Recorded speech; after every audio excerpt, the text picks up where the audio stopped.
Assalamualaikum warahmatullahi wabarakatuh. Kami dari kelompok 4 kelas A akan mempresentasikan hasil diskusi kami tentang kerangka penulisan ilmiah. Anggotanya ada saya sendiri, Andia Nabila, ada Devita Sriwahyuni, ada Fatihah Salma Jaya Putra, Mujija Sultan Batavia, Rafael Arfah, dan Helena Dia Habibah. Berikut yang akan kami bahas. Yang pertama ada kerangka penulisan makalah untuk tinjauan pustaka. Yang kedua ada kerangka penulisan ilmiah populer atau laporan penelitian. Dan yang ketiga ada kerangka penulisan esai ilmiah. Yang pertama itu ada kerangka penulisan makalah untuk tinjauan pustaka. Sebelum kita mengetahui kerangka penulisan makalah, kita harus mengetahui terlebih dahulu apa itu tinjauan pustaka. Setiap penelitian memiliki tujuan untuk menemukan prinsip-prinsip yang dapat digunakan untuk menerangkan dan mengendalikan kejadian-kejadian dalam lingkup yang diteliti. Nah, oleh karena itu, dalam penyusunan penelitian dibutuhkan sumber-sumber pengetahuan yang sesuai dengan bidang yang diteliti tersebut, sehingga dalam penelitian, peneliti harus melakukan tinjauan atau kajian pustaka. Definisi tinjauan pustaka. Nah, Nazir menyatakan bahwa studi kepustakaan selain untuk mencari sumber data sekunder yang akan mendukung penelitian, juga diperlukan untuk mengetahui sampai mana ilmu yang berhubungan dengan penelitian tersebut telah berkembang. Sedangkan menurut Pohan, penyusunan kajian pustaka bertujuan untuk mengumpulkan data dan informasi ilmiah berupa teori-teori, metode, atau pendekatan yang pernah berkembang dan telah didokumentasikan ke dalam bentuk seperti buku, jurnal, naskah, catatan, rekaman, dokumen-dokumen, dan lain-lain yang terdapat di perpustakaan.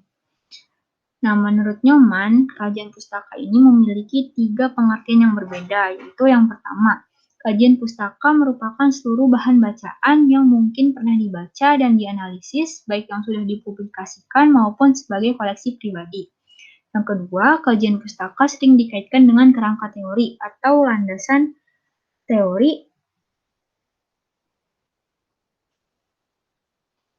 yaitu teori-teori yang digunakan untuk menganalisis objek penelitian. Nah, oleh sebab itu, sebagian peneliti menggabungkan kajian pustaka dengan kerangka teori. Nah, yang ketiga itu ada kajian pustaka merupakan bahan-bahan bacaan yang secara khusus berkaitan dengan objek penelitian yang sedang dikaji. Nah, jadi kesimpulannya, berdasarkan beberapa pendapat ahli, dapat disimpulkan bahwa kajian atau tinjauan pustaka merupakan bahan-bahan bacaan yang berkaitan dengan objek penelitian yang pernah dibuat dan didokumentasikan yang digunakan untuk menganalisis objek penelitian yang sedang dikaji oleh peneliti. Nah, untuk fungsi tinjauan pustaka sendiri, menurut Iskandar, itu yang pertama, untuk meningkatkan pemahaman peneliti tentang teori-teori yang relevan terhadap masalah yang sedang ia teliti.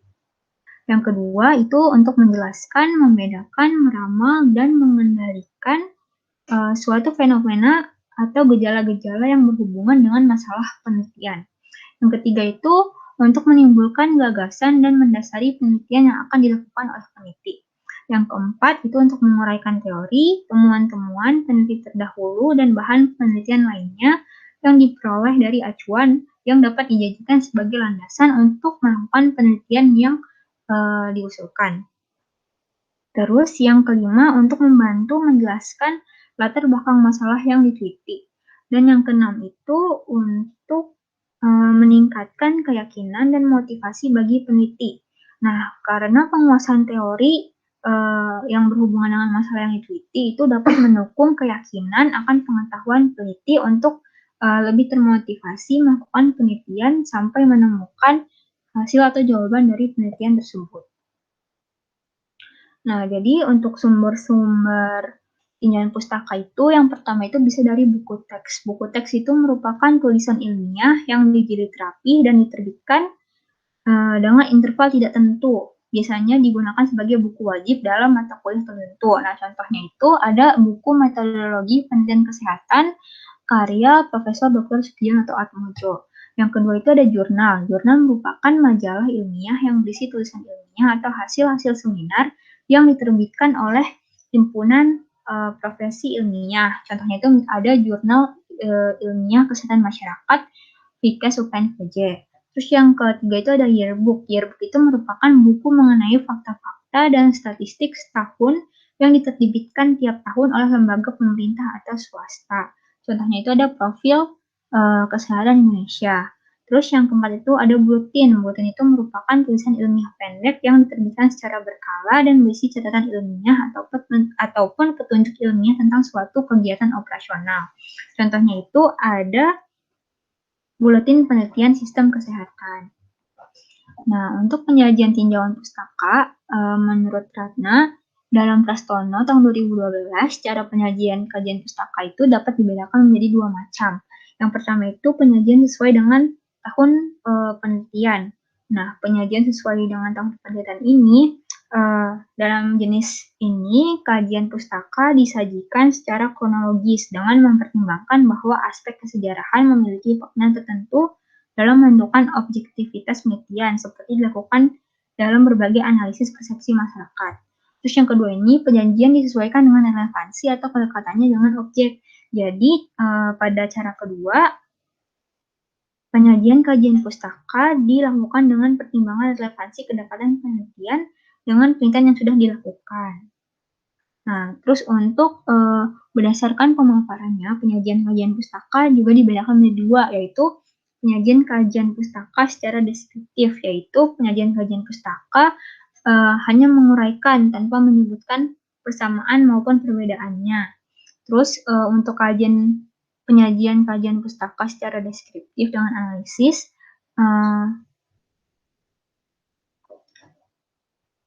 sama seperti secara deskriptif, cuma disertai dengan penjelasan tentang perbedaan dan persamaannya, jadi ada analisisnya.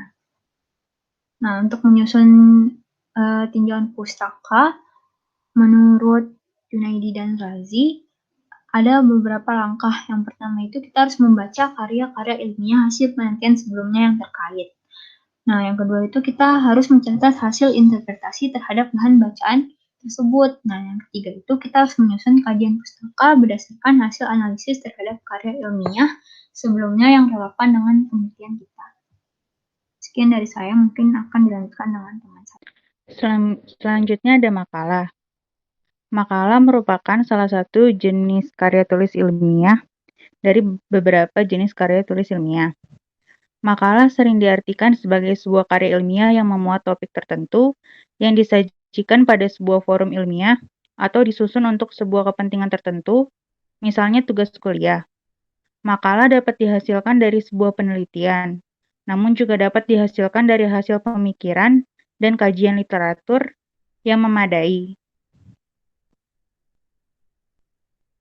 Berikutnya ada kerangka penulisan makalah. Yang pertama ada cover. Cover atau sampul makalah memuat judul makalah, logo lembaga atau institusi, nama penulis, tempat terbit, dan tahun terbit. Judul yang ditampilkan haruslah judul yang jelas, informatif, dan singkat untuk mendeskripsikan isi penelitian dalam makalah. Nama penulis juga ditulis dengan jelas, nama asli dan nama lengkapnya tidak disingkat. Alamat penulis berisi nama lembaga atau instansi tempat penulis bekerja atau kuliah. Tahun terbit adalah tahun penyelesaian makalah dan selanjutnya dipublikasikan ke publik. Yang kedua ada abstrak. Abstrak ditulis dalam dua bahasa atau dua versi, yaitu bahasa Indonesia dan bahasa Inggris. Abstrak dapat berupa ringkasan atau pokok bahasan makalah, tujuan, penelitian, metode penelitian, hipotesis, dan beberapa rangkuman berdasarkan hasil yang diperoleh dari penelitian yang dilakukan. Yang ketiga ada daftar isi. Daftar isi memberikan informasi halaman dalam isi makalah. Setiap bab dan subbab dalam makalah diberikan deskripsi halaman untuk memudahkannya mencari bahan yang akan dibaca. Next. Berikutnya ada kata pengantar. Kata pengantar meliputi seluruh isi esensial makalah. yaitu pembahasan tentang isi makalah secara menyeluruh namun umum. Hal ini dilakukan untuk memberikan pemahaman kepada pembaca secara umum tentang arah penelitian makalah. Yang kelima ada pendahuluan. Pendahuluan merupakan pembahasan awal dari topik penelitian dalam makalah yang ditulis oleh penulis dan berdasarkan sudut pandangnya. Pendahuluan tidak harus terlalu luas, asalkan mencakup esensi umum makalah. Pendahuluan memberi gambaran dan singkat, tetapi tujuan dan maknanya jelas. Next. Sebelumnya. Yang keenam ada latar belakang. Latar belakang secara umum menjelaskan masalah yang ditemukan dan mengapa masalah tersebut perlu dipelajari dan kemudian dianalisis dalam makalah. Latar belakang dibuat jelas dengan penjelasan yang umum dan mudah dimengerti. Next. Yang ketujuh ada rumusan masalah. Rumusan masalah berisi masalah utama yang ditemukan. Biasanya, pernyataan masalah sangat singkat dan berisi poin pertanyaan yang akan dipelajari. Pertanyaan tersebut muncul sebagai hasil dari mempersempit pembahasan pada latar belakang yang telah diulas sebelumnya. Yang kedelapan ada tujuan pembahasan. Tujuan pembahasan meliputi manfaat dari penelitian yang dilakukan. Manfaat ini pada dasarnya ditujukan untuk pembaca. Manfaat tersebut merupakan hasil atau kesimpulan dari masalah dan mengkonfirmasi hipotesis awal. Tujuan pembahasan biasanya singkat, tetapi menjelaskan dan mendeskripsikan manfaat penelitian kepada pembaca. Yang kesembilan ada isi. Isi memuat uraian pokok dari topik masalah. Isi mendeskripsikan masalah, penelitian yang dilakukan, metode penelitian, lokasi penelitian, sasaran penelitian, dan penjelasan hasil data yang diperoleh. Data yang diperoleh dapat berupa data kualitatif, data kuantitatif, atau metode campuran.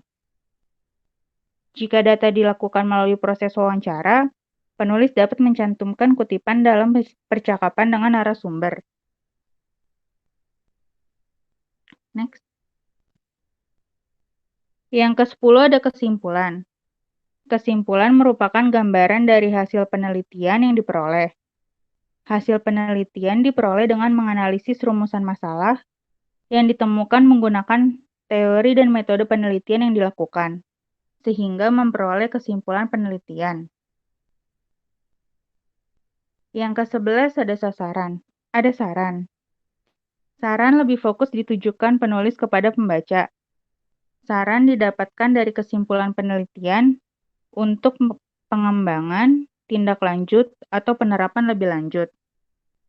Saran mencakup manfaat penelitian bagi pembaca berdasarkan hasil yang diperoleh, yang kemudian diharapkan dapat diimplementasikan atau diterapkan oleh pembaca. Yang ke-12 ada penutup. Penutup mengandung harapan penulis bagi pembaca, yaitu diharapkan penelitian ini bermanfaat bagi pembaca. Penulis juga memberi kesan dan pesan, serta berterima kasih kepada pihak-pihak yang telah mendukung penulis untuk kontribusinya dalam penyelesaian makalah penelitian. Penutup juga menyelesaikan kelebihan dan kekurangan penulisan makalah penelitian. Next. Yang terakhir ada daftar pustaka. Daftar pustaka berisi daftar referensi yang disertakan atau digunakan dalam penyusunan makalah. Penulisan bibliografi harus disusun secara sistematis. Daftar pustaka terdiri dari nama penulis, tahun terbit, judul, serta lokasi penerbit dan penerbit. Susunan nama dalam daftar pustaka adalah nama belakang harus ditulis terlebih dahulu, baru kemudian nama depan. Next. Berikutnya akan dilanjutkan oleh teman saya. Baik, selanjutnya adalah tentang kerangka penulisan ilmiah populer atau biasanya dia ada di laporan penelitian. Oke, boleh next. Nah, apa sih itu karya tulis ilmiah populer? Nah, jadi karya ilmiah populer itu adalah karya ilmiah yang bentuk isi dan bahasanya menggunakan kaidah-kaidah keilmuan yang disajikan dalam bahasa yang santai dan mudah dipahami oleh masyarakat awam.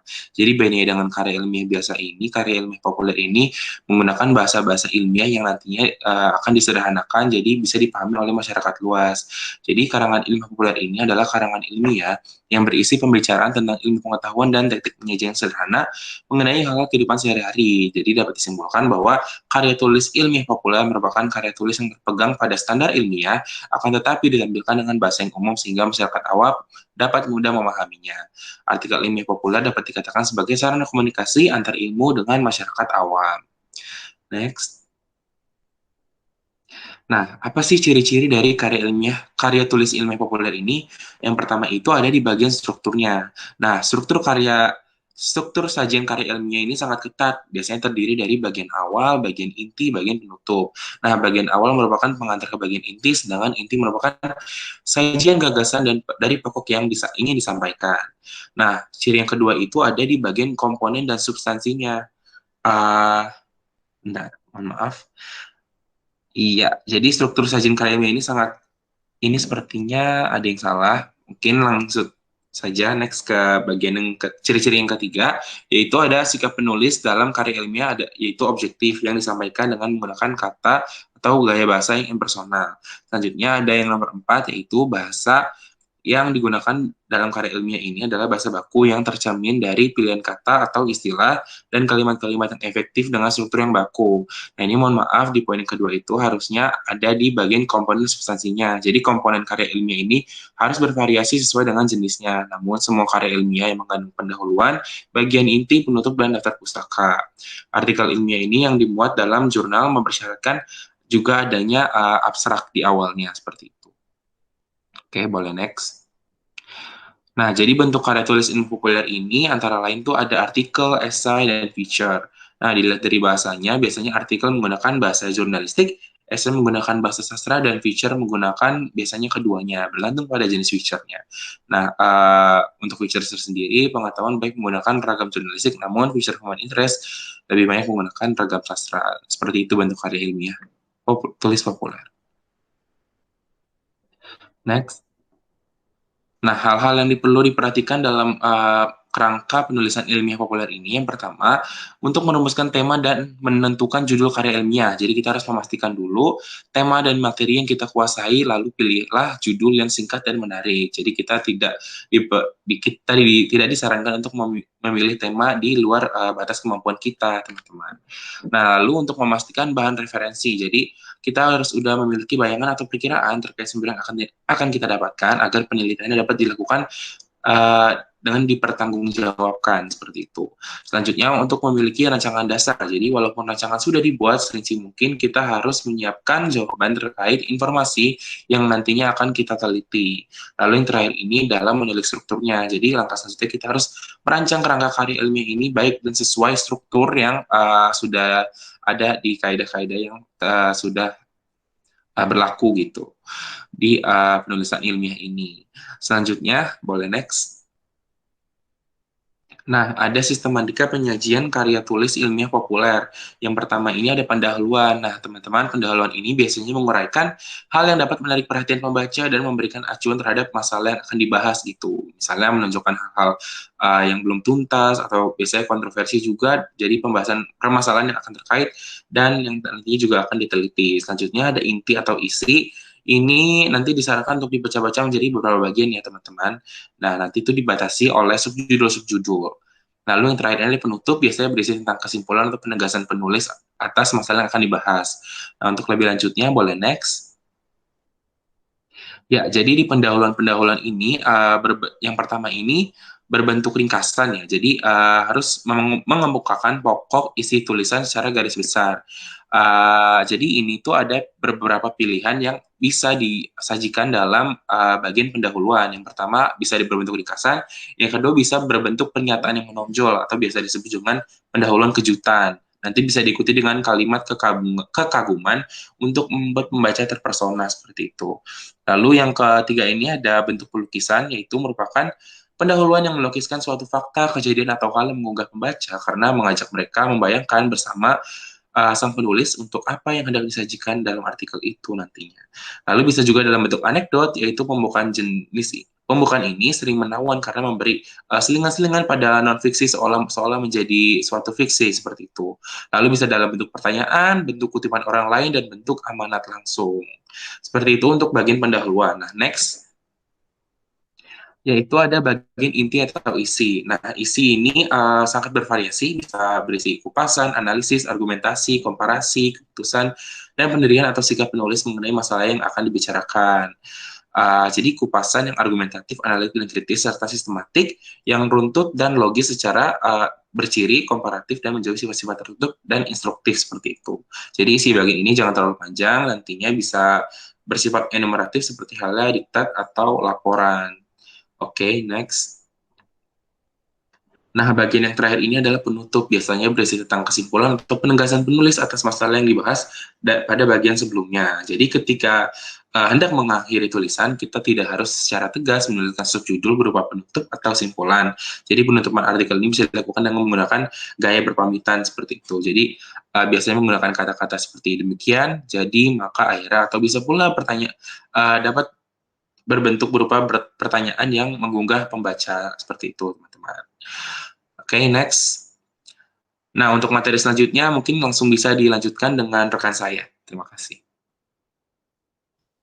Baik, selanjutnya itu ada penyajian karya tulis ilmiah populer menurut penelitian kuantitatif. Nah, penelitian kuantitatif ini yang pertama itu ada pendahuluan. Pendahuluan itu isinya itu ada latar belakang, identifikasi masalah, pembatasan masalah, perumusan masalah, tujuan umum penelitian, dan manfaat penelitian. Lalu selanjutnya itu ada landasan teori. Di mana landasan teori ini isinya itu ada deskripsi teori, kerangka berpikir, dan juga ada hipotesis penelitian. Lalu selanjutnya itu dilanjutkan dengan metode penelitian, di mana metode penelitian ini isinya itu ada tujuan khusus penelitian, waktu dan tempat penelitian, variabel-variabel penelitian, metode penelitian, teknik pengambilan sampel, teknik pengumpulan data, dan juga teknik pengolahan data. Lalu selanjutnya ada hasil penelitian atau pembahasan. Nah, di mana itu isinya itu ada deskripsi data hasil penelitian, pengujian persyaratan pengelolaan data, pengujian hipotesis, interpretasi, atau pembahasan. Lalu ada kesimpulan, implikasi, dan saran, daftar pustaka yang isinya itu berupa sumber-sumber atau referensi, dan yang terakhir itu ada lampiran yang berisi keterangan referensi gambar maupun tabel. Next. Selanjutnya ada penelitian kualitatif. Isinya itu hampir sama dengan kuantitatif, namun di sini ada beberapa perbedaan, di mana yang pertama itu ada pendahuluan. Pendahuluan di sini isinya itu hanya ada latar belakang, pembatasan masalah, perumusan masalah, tujuan penelitian, dan juga manfaat penelitian. Lalu selanjutnya ada landasan teori. Di sini isinya ada deskripsi teori, kerangka berpikir, dan juga hipotesis penelitian. Lalu selanjutnya, untuk metode penelitian, isinya itu ada pemilihan lokasi, subjek penelitian, teknik penelitian, pengumpulan dan penentuan data, dan juga ada analisis data. Lalu yang keempat, ada rencana pemeriksaan data. Isinya itu ada triangulasi dan juga ada audit trail. Lalu selanjutnya itu ada hasil penelitian, yaitu isinya ada deskripsi data hasil penelitian, analisis data, klarifikasi, dan juga konfirmasi teori. Lalu selanjutnya ada kesimpulan, implikasi, dan saran. Lalu daftar pustaka yang berisi sumber atau referensi, dan yang terakhir ada lampiran yang berisi keterangan referensi, gambar, maupun tabel. Next. Lalu selanjutnya ada pemeriksaan isi karya tulis ilmiah populer. Nah, pada bagian pembukaan, beberapa pertanyaan itu perlu dijawab, seperti yang pertama, apakah kalimat pembuka itu mampu menarik perhatian pembaca? Lalu juga, dapatkah si pembaca ini mulai mengerti ide yang kita tuangkan di dalam tulisan karya ilmiah kita? Lalu juga, apabila tulisan kita itu merupakan tulisan yang formal atau serius, adakah kata-kata yang kurang tepat atau kata-kata yang informal? Lalu selanjutnya itu, apakah pembukaan kita itu menyediakan cukup informasi yang jelas terkait keseluruhan dari karya tulis ilmiah kita? Next. Nah, untuk bagian inti atau isi. Pertanyaannya itu ada seperti, apakah kalimat pendukungnya itu sudah benar-benar mendukung dari pembukaan yang kita buat? Terus juga, apakah masing-masing dari kalimat yang berhubungan dengan ide-ide pokok. Dan yang terakhir itu, apakah ada urutan logis antar paragraf yang tersedia. Next. Nah, untuk bagian kesimpulan, kita itu perlu memastikan apakah disajikan kesimpulannya itu cukup kuat, apakah mencakupi semua ide dari tulisan-tulisan dari karya ilmiah tersebut, terus bagaimana sih reaksi kita terhadap kata-kata dalam simpulan tersebut. Nah, terus sudah cukup yakin belum sih kita bahwa pembaca itu dapat memiliki reaksi yang sama seperti kita atau memiliki pemikiran yang sama? Lalu juga ada kita bisa menjawab tidak atau untuk tiap pertanyaan tersebut berarti kita perlu merevisi artikel itu dengan menambah, mengganti, menyisipi, dan menulis ulang bagian-bagian yang salah atau bagian yang kurang tepat. Next. Selanjutnya akan dilanjutkan dengan rekan saya. Selanjutnya ada kerangka penulisan esai ilmiah. Next. Nah, apa itu esai? Nah, esai dalam Kamus Besar Bahasa Indonesia atau KBBI, esai adalah karangan prosa yang membahas suatu masalah sepintas selalu dari sudut pandang pribadi penulisnya. Nah, secara umum, esai adalah sebuah tulisan prosa yang menyajikan gagasan subjektif personal tentang suatu masalah berdasarkan sudut pandang pribadi penulisnya. Nah, menurut Kuncoro tahun 2009, esai adalah proses singkat yang mengekspresikan opini terhadap subjek yang sifatnya argumentatif. Nah, esai merupakan karangan atau bentuk tulisan lebih dari satu paragraf. Nah, esai menyampaikan kejadian yang terjadi di masyarakat atau lingkungan berupa fakta atau pengalaman. Next. Selanjutnya ada jenis-jenis esai. Yang pertama ada esai deskriptif. Nah, pada esai ini menggambarkan tentang orang, tempat, maupun sesuatu dengan jelas dan sedetail mungkin, dengan membuat pembaca menjadi mudah menghasilkan gambar mengenai apa yang ditulis. Nah, esai ini tujuannya adalah menciptakan kesan tentang seseorang. Nah, bentuk esai ini meliputi rincian nyata guna membawa pembaca dalam visualisasi dari sebuah subjek. Nah, yang kedua ada esai expository. Nah, esai ini membahas subjek ke pembaca yang dilengkapi dengan pembahasan tentang proses, perbandingan antara dua hal, mengidentifikasi hubungan sebab akibat, dan menjelaskan dengan contoh, membagi serta mengklasifikasikan atau mendefinisikan. Next. Selanjutnya ada esai naratif. Nah, pada esai ini menggambarkan sebuah penggambaran suatu ide dengan cara yang bertutur. Nah, esai ini bisa menyatakan suatu emosi atau terlihat emosional. Nah, biasanya rincian pendukung disajikan menurut urutan kepentingannya. Dan yang terakhir ada esai domentatif. Esai ini memberikan informasi menurut suatu penelitian di bawah suatu otoritas atau institusi tertentu. Next. Selanjutnya ada ciri-ciri esai. Nah, pada umumnya suatu karya tulis bisa digolongkan ke dalam bentuk esai apabila mempunyai ciri-ciri sebagai berikut. Yang pertama, tulisan dalam bentuk prosa atau paparan yang diwujudkan dalam sejumlah paragraf, bukan puisi dan bukan prosa fiktif. Yang kedua, ada tulisan yang tidak terlalu panjang atau relatif singkat yang dapat dibaca dalam waktu singkat, tetapi padat dan membahas atau mengkaji sesuatu yang sedang hangat dibincangkan, menarik, atau penting untuk dibahas dan ditulis. Selanjutnya ada tulisan personal yang subjektif tentang suatu masalah aktual, menarik, dan penting dengan kekuatan analisis, interpretasi, dan refleksi. Selanjutnya ada tulisan yang bersifat formal dan informal dengan membawa ciri personal, nada pribadi, dan gaya khas sesuai dengan karakter penulisnya yang berbeda dengan penulis lain. Selanjutnya ada tulisan yang berisi pendapat, pandangan, pikiran, sikap, pendirian penulis tentang suatu hal untuk diperbincangkan dengan fakta, ketajaman gagasan, dan kekuatan argumentasi. Dan yang terakhir ada tulisan yang memiliki 3 struktur umum, yaitu pendahuluan atau pengantar, isi, dan penutup atau kesimpulan. Next. Selanjutnya akan dijelaskan oleh rekan saya. Ya, terima kasih Fatihah Salma. Selanjutnya ada langkah-langkah membuat esai.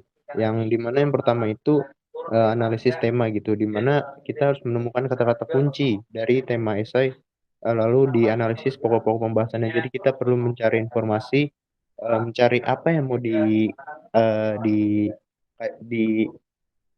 lagi gitu di esai ini dengan berbagai pembahasan gitu. Selanjutnya berikutnya itu ada di peninjauan pustaka, di mana mencari bacaan atau data yang bermanfaat bagi topik atau gagasan yang dibawakan gitu. Jadi kita di sini tidak semerta-merta mengerjakan esai sesuai pengetahuan kita sendiri gitu. Kita perlu mencari berbagai referensi, berbagai buku atau data-data dari website-website yang terpercaya seperti itu. Selanjutnya ada pengembangan gagasan.